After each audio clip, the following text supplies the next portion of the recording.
inside the minds of the engineers of World War II. Before you dive into this story, take a second to subscribe, because what you're about to hear isn't just history. It's a journey into the minds of the men who reinvented the rules of science, speed, and survival. During World War II, while soldiers fought on the ground, another kind of battle raged behind closed doors, a war of equations, blueprints, and impossible deadlines. The engineers of the Second World War weren't soldiers, but they changed the outcome of battles more than any army ever could. They turned ideas into weapons, desperation into innovation, and fear into fuel.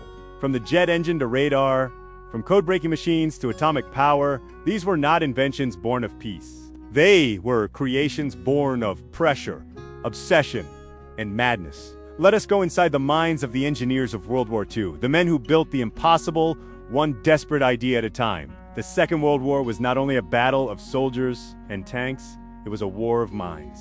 A conflict where mathematics, physics, and engineering became as deadly as bullets. Every nation understood that victory would not belong solely to the strongest army, but to the smartest thinkers. Behind every explosion, every radar pulse, and every encrypted message was an invisible front line, one drawn in chalk, ink, and formulas. In underground labs, scattered across Europe and America, young scientists and engineers waged a war measured not in miles, but in milliseconds. They faced impossible deadlines, cryptic data, and the terrifying knowledge that their mistakes could cost thousands of lives. For these men and women, the enemy was not just across the battlefield. It was in the equations themselves, in the unknown variables that could mean the difference between triumph and annihilation. In Germany, the genius of minds like Wernher von Braun pushed technology into realms once reserved for science fiction. The V-2 rocket, rising on a column of fire, shattered the limits of flight and became the world's first ballistic missile. It was a weapon of terror and innovation, a glimpse of humanity's future, born in the heart of war. Yet even as it soared, its creators lived with fear.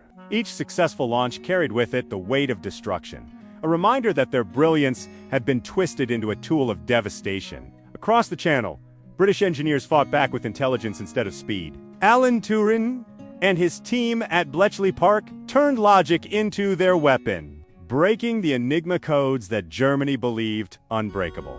Their machines, primitive ancestors of modern computers, devoured ciphers day and night, transforming pure thought into decisive military advantage. For every ship that survived the U-boat attack, for every bombing raid that missed its mark, there was a mathematician who had quietly rewritten fate. The Americans joined this intellectual war with industrial ferocity. At MIT and Los Alamos, physicists combined the abstract with the practical, merging raw theory with mechanical precision. They created radar systems capable of tracking the smallest blips on a screen, and, in secret, developed the mathematics that would unleash the atomic age. These engineers lived in a strange duality. They were creators and destroyers, dreamers and soldiers. They spoke the language of numbers, yet their work carried the emotional weight of war. Equations that once described the beauty of motion now defined the trajectory of bombs. Algorithms that could predict stars were repurposed to guide rockets towards cities. And somewhere within this cold, rational war of intellect, a quiet revolution began. Machines built to calculate faster than any human started producing results no one entirely understood. The boundary between human intuition and artificial reasoning blurred for the first time. The engineers, once masters of their craft, began to realize that they had awakened something new, a form of intelligence that could outthink its creator. The war of equations was more than a contest of skill, it was the birth of a new era. It showed that the mind could be more dangerous than any weapon, and that numbers, when pushed to their limits, could change the course of human history forever. The Second World War transformed the world into one massive engine of invention. It was not enough to have brilliant minds. Nations needed to mass-produce brilliance. The front lines were measured not only in miles of trenches or occupied cities, but in assembly lines, steel presses, and blueprints scattered across the tables of exhausted engineers. Every factory became a battlefield of ideas. Sparks from welding torches were as symbolic as gunfire. Across continents, innovation was no longer a matter of curiosity. It was survival. Engineers and laborers alike became soldiers of production. Their weapons, the machines they built faster, stronger, and smarter than ever before. In the United States, The hum of Henry Kaiser's shipyards became the soundtrack of industrial war. His Liberty ships, once thought impossible to mass-produce, began sliding into the water every 4 days. What had once taken months now took hours. America had turned speed into a science. Thousands of workers, many of them women, worked side by side with relentless precision, their hands shaping the steel that would carry freedom across the Atlantic. Every rivet they placed was a declaration that time itself could be conquered. Across the Atlantic, British factories fought a quieter but equally desperate war under the constant thunder of Luftwaffe bombings. Engineers refined the Rolls-Royce Merlin engine, a masterpiece of engineering that turned the Spitfire into the soul of Britain's defense. The sound of that engine became the sound of resistance itself, the echo of defiance in the sky. Behind its smooth roar was the tireless labor of mechanics, who often worked by candlelight, replacing destroyed equipment with improvised tools, driven by nothing but sheer will and national pride. Meanwhile, in Germany, the pursuit of technological dominance reached terrifying levels of obsession. Messerschmitt engineers built the Me-262, the world's first operational jet fighter. It was a machine years ahead of its time, capable of outrunning anything in the sky. Yet it came at a terrible cost. Its engines burned out quickly. Its parts were and its pilots had to fight both the enemy and the instability of a machine that wanted to tear itself apart. It was genius, balanced on the edge of madness, a symbol of brilliance consumed by desperation. In the frozen factories of the Soviet Union, entire plants were dismantled and moved eastward, rebuilt piece by piece beyond the reach of German bombs. Workers labored in sub-zero conditions, building T-34 tanks from salvaged metal and raw determination. They learned to calculate by instinct, to repair by feel. For them, engineering wasn't theory, it was survival. Every blueprint was a battlefield. Every idea had to fight its way through shortages, exhaustion, and fear. Mistakes were punished not with reprimands, but with death or disgrace. Yet, somehow, the impossible kept happening. Machines that shouldn't have existed, planes that shouldn't have flown, bombs that shouldn't have worked, ships that shouldn't have floated were built anyway. The engineers of this era were not dreamers. They were pragmatists of the impossible. They turned chaos into invention and necessity into art. Each hammer strike echoed with urgency. Each equation carried the weight of nations. They built under pressure no human mind should endure. And yet, through that pressure, they forged the foundations of the modern technological world. Behind every explosion on the battlefield, there was a man or woman in a lab coat, their hands stained not with blood, but with oil and graphite, silent creators and destroyers of worlds whose genius reshaped history. In the hidden corners of wartime laboratories, beneath the hum of machinery and the glare of dim light bulbs, some of the most brilliant minds in history fought a battle of their own, not against the enemy, but against their conscience. The engineers, physicists, and mathematicians of the Second World War lived in a world where genius and guilt were inseparable companions. They weren't just inventing machines. They were bending the laws of nature under the weight of human desperation. No one outside those walls could truly understand the mental cost. These men and women lived in a state of constant tension, caught between intellectual pride and moral dread. Each breakthrough was followed by a whisper of fear. What have we done? Yet, in a world on fire, hesitation was seen as weakness. The pressure to innovate, to outthink, and outbuild the enemy devoured everything else. Sleep, family, sanity. In Germany, Wernher von Braun and his team stood at the crossroads of science and destruction. They dreamed of reaching the stars, of exploring the heavens. But those dreams were shackled to the V-2 rocket's weapons that would rain down on London, killing thousands. Every successful launch was both triumph and tragedy. Von Braun himself once admitted, the rocket worked perfectly, except for landing on the wrong planet. His brilliance was undeniable, but so was his guilt. His designs would later help launch humanity into space, but they were first born from the mechanics of terror. Across the ocean, in the remote desert of Los Alamos, another group of minds wrestled with a different nightmare. Under the leadership of J. Robert Oppenheimer, scientists gathered to unlock the most dangerous secret in the universe: how to split the atom. They called it the gadget, a name that hid the horror it contained. Day after day, they calculated, tested, and built, driven by the fear that Nazi Germany might create the bomb first. When the first atomic blast illuminated the desert sky in 1945, Oppenheimer whispered the haunting words of the Bhagavad Gita. "Now I am become death, the destroyer of worlds." For these engineers and scientists, victory came with no celebration. Many could not sleep after the war. They had changed history, but also their own humanity. They had witnessed what it meant for science to lose its innocence. What began as curiosity and discovery had become the machinery of annihilation. The relentless pace of wartime invention didn't allow time for reflection. The only measure of success was efficiency. Faster, deadlier, more precise. Mistakes meant not failure, but death on the battlefield. In that crucible of urgency, the line between invention and insanity blurred. Some drank to quiet the noise. Others buried themselves in more work, convinced that if they could build something powerful enough, they might redeem themselves. They were not heroes in uniforms, nor villains with ambition. They were ordinary minds under extraordinary pressure. Men and women who carried the burden of knowledge, too heavy for one lifetime. They communicated in coded notes, lived in secrecy, and spent years surrounded by machines that existed only to destroy. Their creations changed the course of history and left them haunted by it. When peace finally came, the silence was unbearable. Some were hailed as saviors. Others were condemned as monsters. Many simply vanished into obscurity, unwilling to speak of what they had built. But deep down, they all shared the same understanding. Once you've built something that can erase entire cities, you never stop hearing its echo. Because for the minds that shaped the war, victory was not an ending. It was a question that would echo through every new invention that followed. How far will we go next time? When the guns finally fell silent in 1945, humanity stood at a crossroads unlike any before it. Cities lay in ruins. Nations were exhausted, and millions were gone.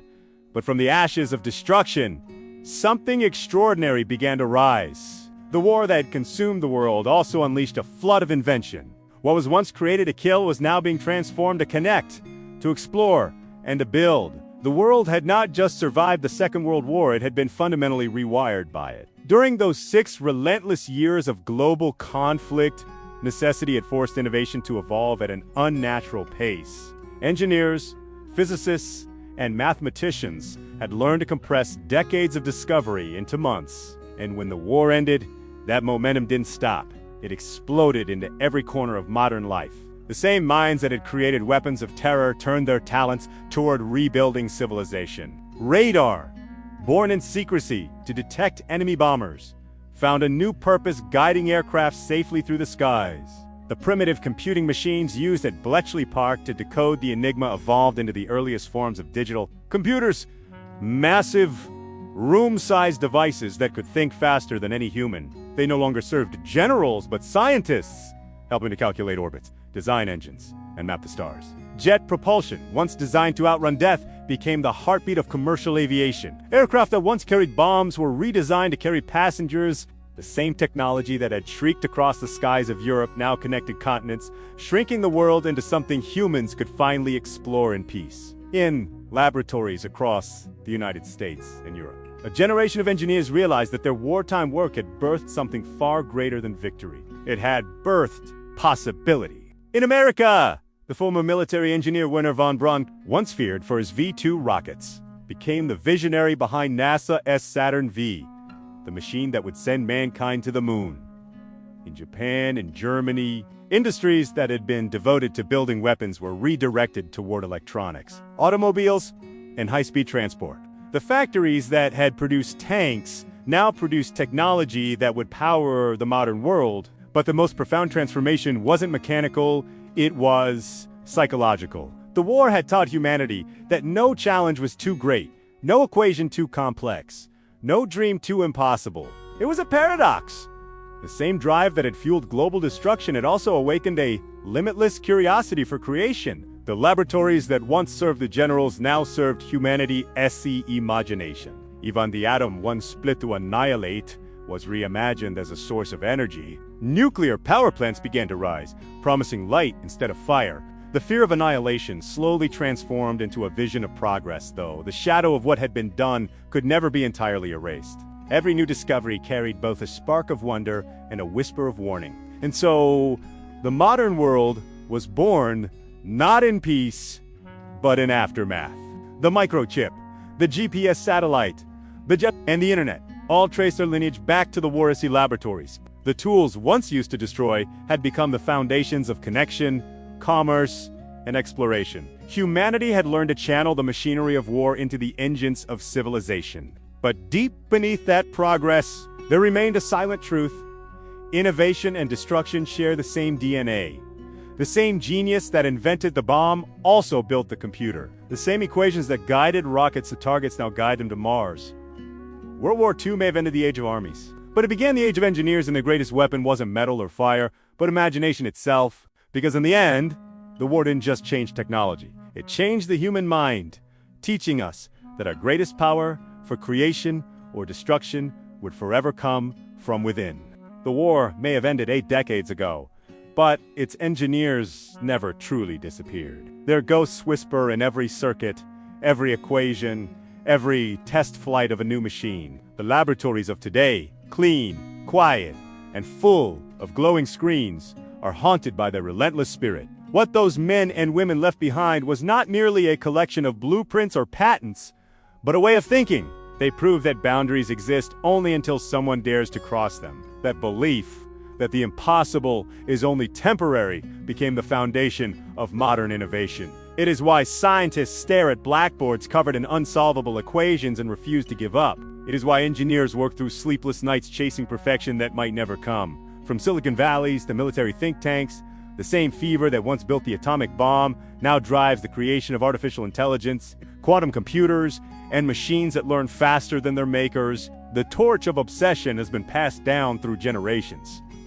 But obsession has two faces. On one side, it births miracles, vaccines, space travel, global communication. On the other, it feeds the hunger to dominate, to control, to outthink nature itself. The lesson of the Second World War should have been a warning. Brilliance without conscience is a weapon. Yet, as humanity continues to push deeper into realms once thought untouchable, that warning grows fainter. We tell ourselves that progress justifies everything, that discovery is neutral, and only its use determines morality. But history has already proven that ideas, once unleashed, can never truly be contained. The same mentality that once drove von Braun's rockets toward London now propels satellites beyond the solar system. The same algorithms that decoded secret messages during wartime now power the digital world that tracks every heartbeat, every click, every choice. The legacy of those wartime minds is everywhere. In the precision of modern medicine, the reach of the internet, the autonomy of drones, and the intelligence of machines that can now create, compose, and even make decisions once reserved for humans. Yet, beneath the marvels of modern progress lies an uneasy truth. Humanity's thirst for advancement has not been tempered by reflection. The line between genius and madness remains as thin as it was in the 1940s.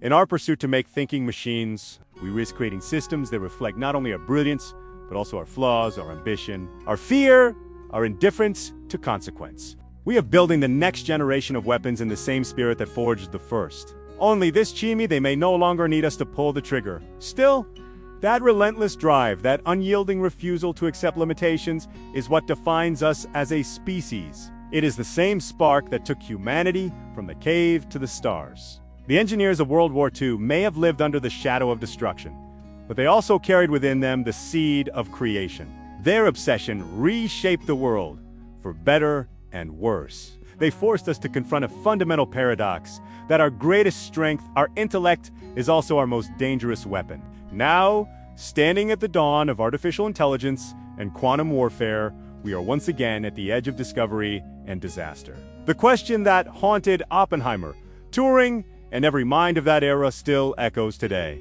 Have we learned anything? Are we wiser now, or simply more efficient at repeating the same mistakes with newer tools? Perhaps the true legacy of those engineers is not their inventions, but the mirror they left behind, a reflection of what humanity can become when curiosity burns brighter than conscience. Their story is not just a chapter in history, it's a prophecy. So as we build the future, one algorithm, one breakthrough, one obsession at a time, we must remember what they taught us. That progress without purpose is peril, and that the most dangerous machine ever built is still the human mind itself.